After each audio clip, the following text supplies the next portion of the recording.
There is a quiet kind of power that moves mountains, not by thunder, but by patience, not by noise, but by knowing. And once you learn to hold your peace and pour that energy back into yourself, the world cannot help but shift in your favor. There is a silence that stings, and then there is a silence that sings. The world often mistakes them for the same thing. But those who have walked through storms without needing to shout about the rain know better. They understand that silence, true silence, is not born from weakness, it is born from wisdom. We have been taught that to be silent is to be submissive, that those who speak least are often those who lack the courage to speak up, but that is a misunderstanding born of noise. The kind of silence I speak of is not the silence of fear. It is the silence of knowing, the quiet that lives in the soul of someone who no longer needs to prove, to please, or to perform.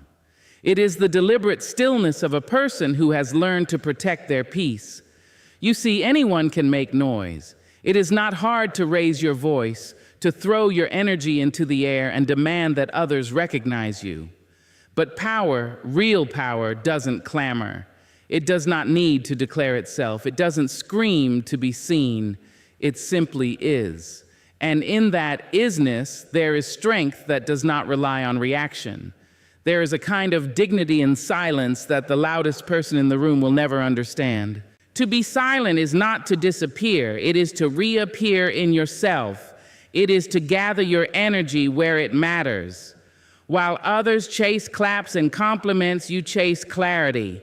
While others drown in noise, you wade into still waters and find that you are not lost. You are free, you are focused, you are in control. Some will question your silence. They will try to interpret it, define it, dismantle it. They will call you cold, arrogant, distant.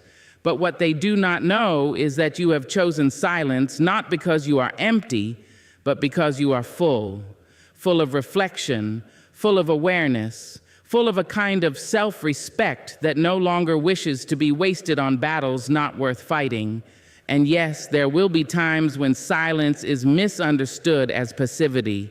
When you choose not to respond, not to explain, not to defend, some will call you weak. Let them, because you are not here to be understood by everyone. You are here to understand yourself. And understanding oneself is the greatest kind of strategy. Silence becomes a sanctuary when the world gets loud. It becomes a mirror when people try to distort your reflection.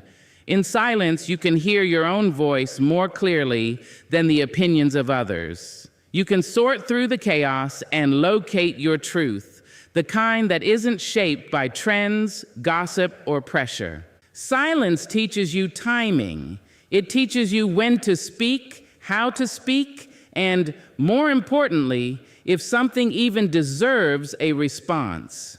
Some battles don't need your sword. Some insults don't deserve your name. And when you respond to everything, you dilute yourself. But when you choose your moments, you become unforgettable. Not because you always spoke, but because when you did, the earth paused. There is no weakness in saving your energy. There is no shame in letting others fill the room with chatter while you sit still, steady, grounded. That is not retreat, that is refinement. That is revolution in its most sacred form, the kind that does not beg to be televised. We live in a culture that glorifies the immediate, the loud, the constantly available. But not everything must be answered in real time. Growth, healing, transformation, they take time and they take place in the quiet. A seed does not shout when it is sprouting beneath the soil. The moon does not scream to outshine the sun. They simply become in their own time, in their own rhythm, with their own grace. So the next time someone tries to pull you into a storm that isn't yours, remember, your silence is not surrender. It is selection. It is strategy. You are not ignoring them. You are honoring you. Silence, when chosen, is a kind of brilliance. It sharpens your mind, softens your heart, and guards your energy. It tells the world, I am not here for your noise, I am here for my peace. And in a world that thrives on distraction, nothing is more powerful than focus. Nothing is more radical than restraint. And nothing is more graceful than knowing when to speak and when to simply, silently rise. There comes a moment when you look around and realize that giving all your time, all your energy, and all your love to everyone else has left you empty. Not because you are incapable of giving, but because you have forgotten that you too deserve to receive from yourself first. You were never meant to serve others from a cup that runs dry. You were meant to fill that cup with purpose, with peace, with passion. And then, if there is overflow, let it touch others. But the filling must come first. To focus on yourself is not to be selfish. It is to be sacred. It is to honor the vessel that carries your dreams, your pain, your power. It is to look in the mirror and say, I matter too. That is not arrogance. That is self-respect. And it is long overdue.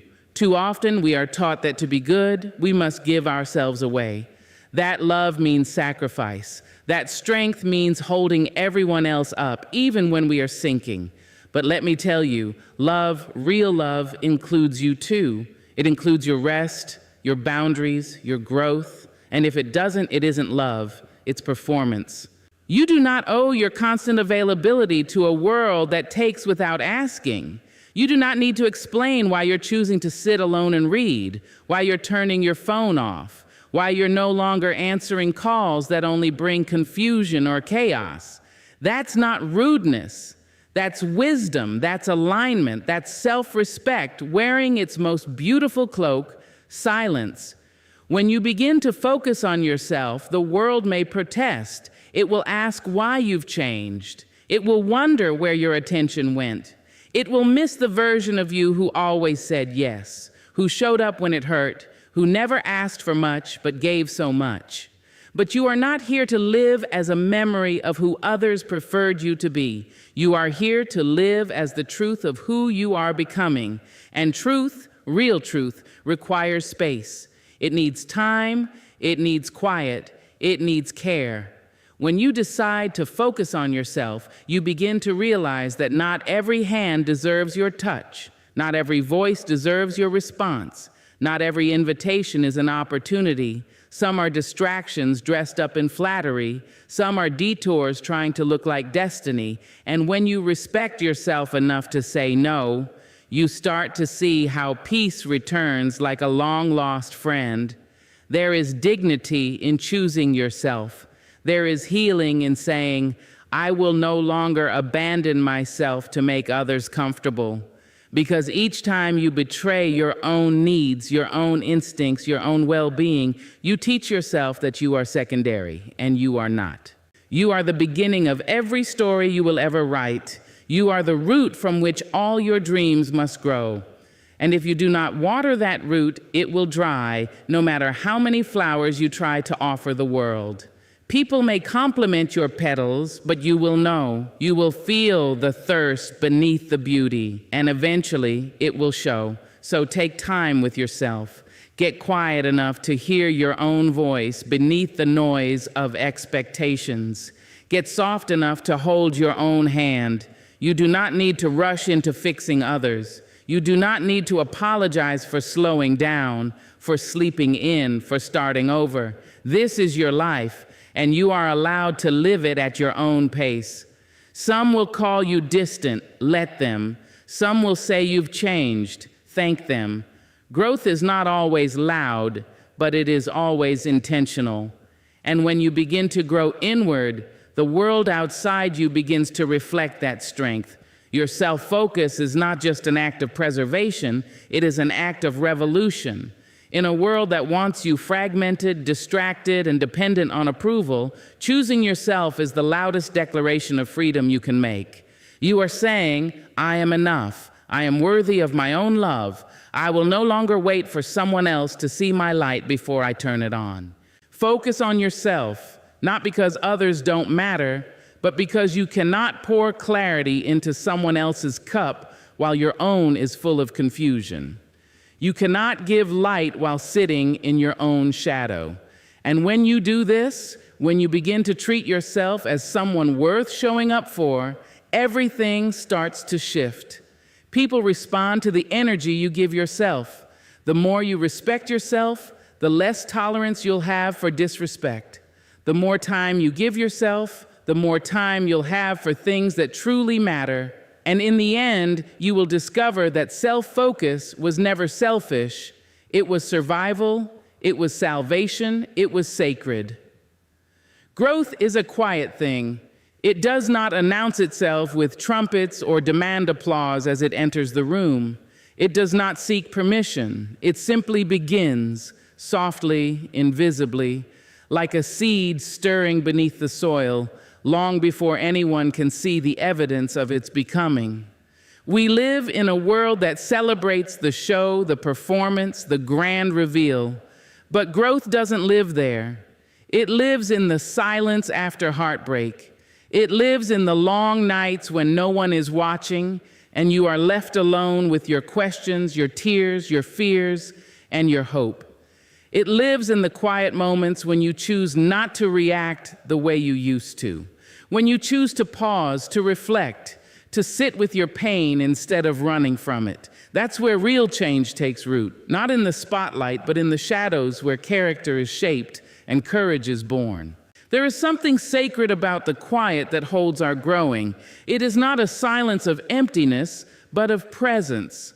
The kind of presence that listens deeply, that allows space for transformation to rise up from within. When everything is loud, we move fast, we distract ourselves, we chase things, but when it gets quiet, truly quiet, we're forced to meet ourselves, and that is where the growing begins. You cannot force a seed to bloom by shouting at it. You cannot rush it by pulling on its leaves. The same is true for your healing, your purpose, your becoming. It needs stillness, it needs protection, it needs time, and it needs to be out of view from the noise of opinions, the weight of comparison, and the pressure to perform. So many people give up on their growth because they cannot see the immediate fruit. They want to skip the silence and go straight to the success. But fruit does not come before the root, and roots grow in darkness. They dig deep into what is unseen and uncomfortable. They go where others will not go, so that when the time comes to rise, they can hold you steady. If you do not allow yourself that time of quiet rooting, you will rise too fast, too fragile, and fall at the first gust of wind. We are not meant to grow all at once. We are meant to grow in seasons, and some seasons look like stillness, like isolation, like rest. But these are not dead places. These are sacred places. They are preparation. They are cleansing. They are the deep breath before the becoming. You may feel behind because your journey is quiet, because no one sees what you're doing, because the world isn't clapping yet. But do not be fooled by the silence. Some of the most powerful things in life grow without witness. A mountain does not need an audience to rise. A tree does not ask for praise to stretch toward the sky. They simply rise quietly, faithfully, day after day. And you are no different. There is a pressure today to constantly announce our progress, to prove we are growing by sharing every step of the process. But real growth does not need to be announced. It reveals itself when the time is right. And often, by the time the world notices, the roots have already been growing for years in the unseen spaces of your life. Let people wonder where you've gone. Let them question your quiet. You do not owe them proof of your process. You owe yourself the patience to evolve without performance. You do not need to be loud to be becoming. Some of your greatest becoming will happen in moments so still, so soft, that only your spirit will know they've taken place. Stay there, in the quiet, in the stretch, in the unglamorous work of healing, rebuilding, becoming. Let the noise pass. Let the world rush. You are not late. You are not missing anything. You are doing the most important work a soul can do. You are growing roots. And one day when the bloom arrives, it will not be because you forced it. It will be because you honored the quiet, trusted the process, and gave yourself the permission to grow in your own time. There is a hunger in this world, one that grows louder with each passing scroll and swipe. It is not the hunger of the body, but of the spirit, a need to be seen, to be validated, to be acknowledged in the eyes of others.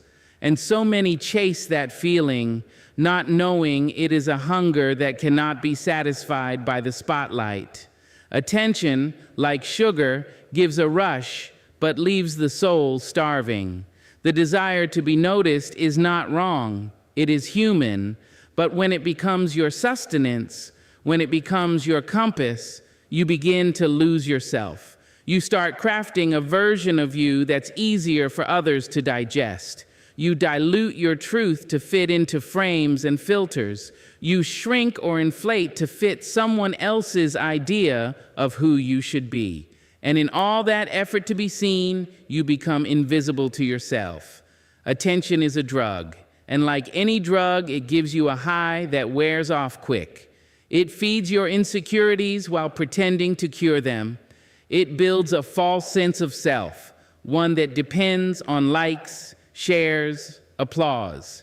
But the moment those stop, you begin to question your worth. You begin to ask, was I ever enough without the echo of the crowd?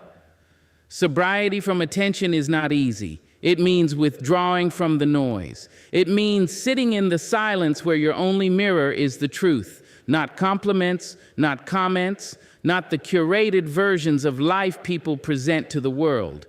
And in that silence, in that sobriety, you learn to face yourself.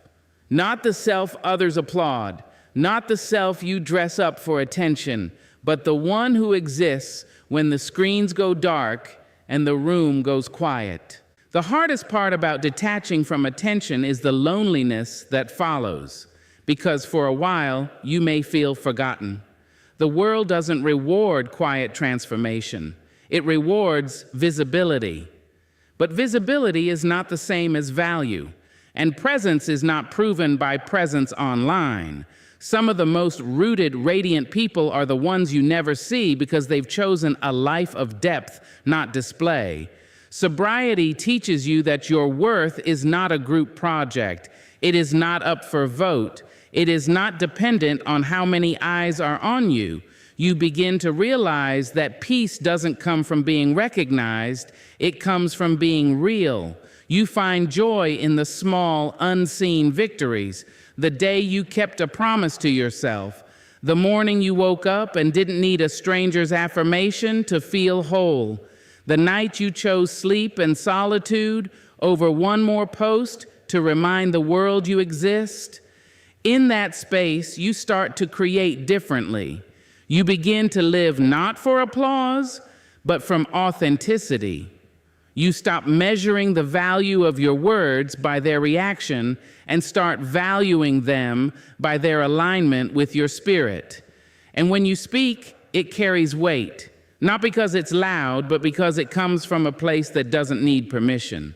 The world will tempt you back. It will offer you another taste, another chance to be seen, to be praised, but you will know.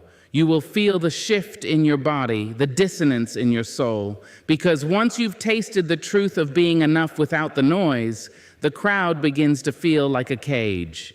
You will see people chasing attention and recognize the ache beneath their performance.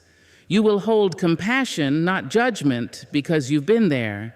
You've stood on that stage hoping the lights would warm you, only to find they leave shadows when they go out. You've known the silence that comes after the applause, and you've survived it. More than that, you've grown in it. And growth, real growth, doesn't crave the crowd. It craves connection, first with yourself, then with what is real, what is steady, what does not change when the followers fall or the trends shift. You will crave conversations that don't start with, look at me, but with, let me know you. You will crave a life that feels full without needing to be watched. The drug of attention tells you that more eyes mean more value, but the truth is, The most meaningful things you'll ever do may never be seen. And that's okay, because when you choose sobriety from attention, you don't lose your glow. You simply stop needing someone else to flip the switch. Boundaries do not always arrive with loud declarations. Sometimes they come softly, wrapped in silence. Sometimes the strongest thing you can say is nothing at all, not out of spite, not from anger, but from clarity. When you no longer argue, no longer explain, no longer chase understanding from those committed to misunderstanding you, that is not giving up. That is drawing a line. That is choosing your peace over their permission. The silence where boundaries are built is not empty. It is deliberate. It's the kind of silence that comes when you've said it all before, when your voice has been stretched too thin, trying to hold up other people's comfort. It's the silence that says, "This time I choose me." Not in a way that denies love to others, but in a way that stops denying it to yourself. There comes a moment when you realize that every time you say yes out of guilt, every time you let someone cross a line out of habit, you are training yourself to live smaller than you were made to be. And it is in that quiet realization that something powerful begins to grow. Not resentment, but resolve. Not distance, but direction. You don't need to explain your boundaries to everyone. You don't owe your silence an apology. Sometimes the most respectful thing you can do for them and for yourself is to step back, to pause, to become unavailable to what drains you. And in that sacred withdrawal, you begin the work of rebuilding the walls that protect the garden of your spirit. People may not like your silence. They may feel entitled to your energy, your time, your attention, especially when they've gotten used to your constant yes. But your healing does not require their agreement. Your peace does not depend on their comfort. The silence that builds boundaries is not cruel, it is careful.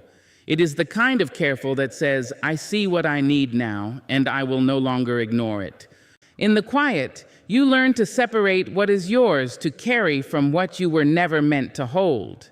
You begin to sort through all the inherited obligations, the emotional debts, the roles you were given but never agreed to. And with each realization, a line is drawn, not a wall to keep love out, but a door to let self-respect in.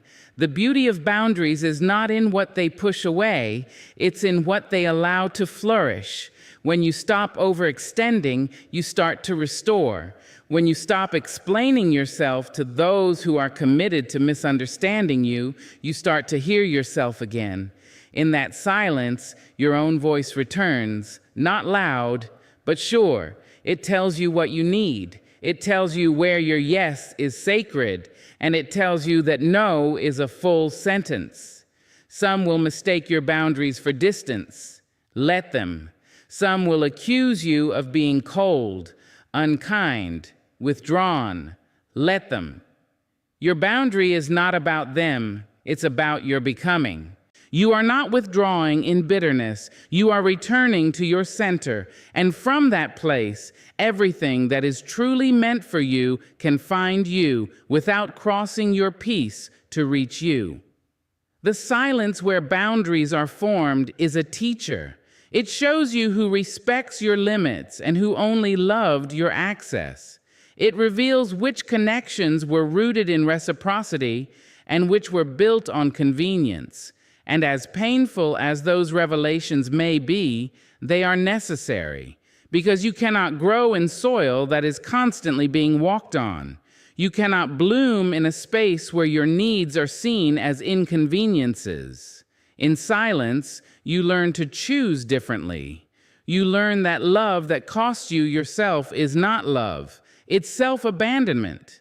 You learn that protecting your energy is not selfish. It's sacred. And you learn that no one can honor your boundaries if you are too afraid to build them. It's not always dramatic. Sometimes it's just not answering the call, not opening the door, not replying to the message, not showing up where you were once expected to bleed quietly.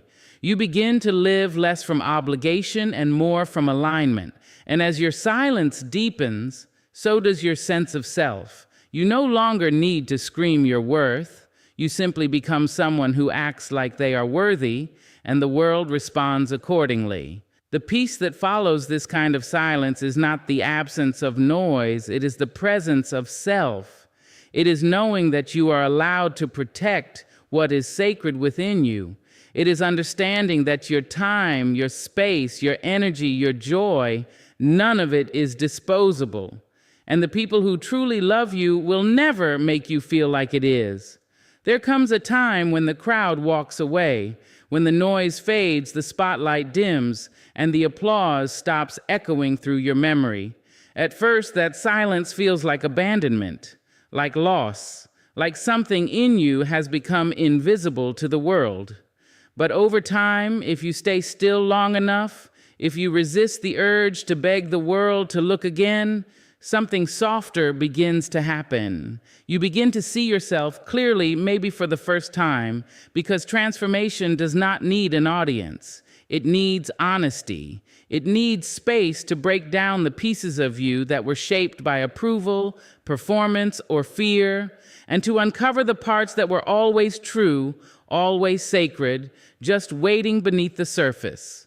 Real change doesn't come while you're trying to keep up appearances. It doesn't bloom under the pressure of perfection. It starts when you are no longer trying to impress and you begin the real work of becoming. You will know you are on the edge of transformation when everything familiar stops working, when the way you used to cope no longer soothes you, when the roles you played begin to feel too tight, too small, too scripted. That discomfort is not punishment. It is a signal. It's life calling you inward, calling you deeper. And it's no coincidence that it happens when no one is watching. The soul does not heal in public. It needs the safety of solitude. It needs to not be seen so that it can see itself. There's a kind of shedding that happens in the quiet. You start letting go of what you clung to for identity, the titles, the roles, the reactions you once depended on to feel valid. At first, it feels like loss, but then it starts to feel like freedom, because when you are no longer performing for the crowd, you realize you are free to be whole, not perfect, not polished, whole. It's easy to mistake attention for connection, but when the spotlight moves on, you are left to reckon with what's real. That is when the real work begins. You learn to speak kindly to yourself without needing someone else to affirm it. You learn to soothe your fears without posting them for sympathy. You learn to grow quietly without narrating your pain or turning your healing into a performance. The outside world may call this disappearance, but it is more like emergence. You are not vanishing, you are returning. You are reintroducing yourself to the parts of your spirit that were buried under noise, expectation, and fear. And in that reintroduction, you realize something beautiful. Your transformation was never meant to entertain, it was meant to liberate. The world teaches us to show up and shine. But what it doesn't teach us is how to sit in the shadows and rebuild. It doesn't celebrate the nights you cry yourself open. It doesn't reward the mornings you choose to forgive when no one knows the war you're fighting. But those are the sacred places, the unseen victories, the moments that shape who you are in ways no stage ever could. When no one is watching, you begin to ask different questions.